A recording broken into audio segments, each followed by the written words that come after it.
Sikat na makeup blogger, tuturuan tayong gumamit ng waterproof makeup. Nag-fire ng mga water cannons ang pulis sa Taiwan para mapaalis sa mga anti-nuclear protesters sa isang main boulevard sa Taipei noong Lunes.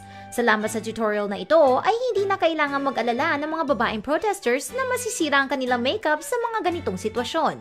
Pinost ng sikat na makeup blogger na si Poppy ang kanyang top 10 favorite na waterproof cosmetics at ang post na ito ay nakakuha ng lampas 20 million hits sa loob ng isang araw.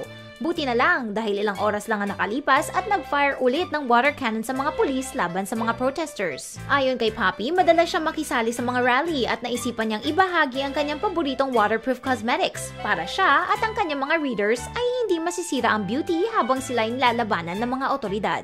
Ang top 10 list ni Poppy ay may halong-halong klase ng cosmetics at ang pinakamura sa mga ito ay nasa $50 lang. Bukod sa makeup, sinabihan rin niya ang mga babaeng protesters na gumamit ng sunscreen at lip gloss para hindi sila ma-sunburn. At kapag gamit nila ang lip gloss na ito, ay siguradong mas kapansin-pansin sila habang nakasuot sila ng kulay itim na protest shirt.